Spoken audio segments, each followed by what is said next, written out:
Salut à tous. Aujourd'hui, dans cette vidéo, je vais vous partager mes conseils sur la manière de traiter la dermatite séborréique chez un nourrisson. Nous allons parler des shampoings et des huiles spécifiques pour enlever en douceur les croûtes sur la tête et derrière les oreilles de votre bébé. Restez avec moi pour découvrir des astuces pratiques pour soulager ce problème courant chez les tout-petits. La dermatite séborréique est une infection cutanée courante chez les nourrissons, caractérisée par des croûtes jaunâtres ou des squames grasses sur le cuir chevelu et derrière les oreilles. Ces croûtes peuvent parfois provoquer des démangeaisons et une irritation de la peau délicate du bébé. Les causes exactes de la dermatite séborréique ne sont pas entièrement comprises, mais des facteurs tels que la production excessive de sébum, la présence d'un champignon appelé Malassezia sur la peau, et des réactions inflammatoires peuvent contribuer au développement de cette affection cutanée. La dermatite séborréique chez un nourrisson se manifeste généralement par des croûtes épaisses et grasses sur le cuir chevelu, des plaques rouges et squameuses, et parfois des démangeaisons. Il est essentiel de consulter un professionnel de la santé pour confirmer le diagnostic et obtenir des conseils sur le traitement approprié. Le traitement de la dermatite séborréique chez un nourrisson peut inclure l'utilisation de shampoings doux spéciaux pour bébés,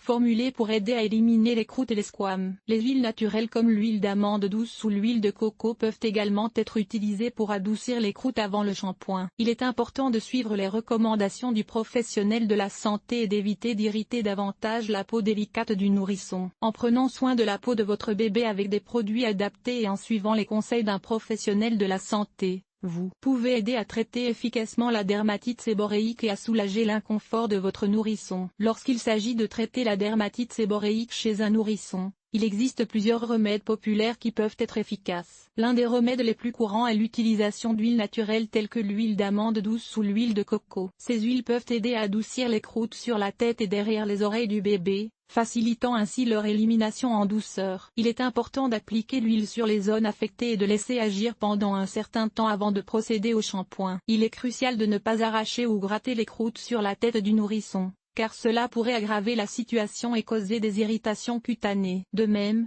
il est déconseillé d'utiliser des produits agressifs ou irritants sur la peau délicate d'un bébé, car cela pourrait entraîner des réactions indésirables. Il est préférable d'opter pour des produits doux et adaptés à la peau sensible des nourrissons. La dermatite séborréique chez un nourrisson peut entraîner diverses complications si elle n'est pas traitée correctement. Les croûtes sur la tête et derrière les oreilles du bébé peuvent devenir infectées si des mesures appropriées ne sont pas prises pour les traiter. De plus, l'inconfort causé par les démangeaisons et les irritations cutanées peut perturber le sommeil du nourrisson, ce qui peut avoir un impact sur son bien-être général. Bien qu'il ne soit pas toujours possible de prévenir complètement la formation de croûtes chez un nourrisson, il existe des mesures préventives qui peuvent aider à réduire le risque. Maintenir une bonne hygiène cutanée en nettoyant régulièrement la tête et les oreilles du bébé avec des produits doux peut contribuer à prévenir l'accumulation de croûtes. De plus, veillez à ce que le cuir chevelu du nourrisson reste hydraté en utilisant des shampoings doux et en évitant les produits irritants peut également être bénéfique pour prévenir la séborrhée.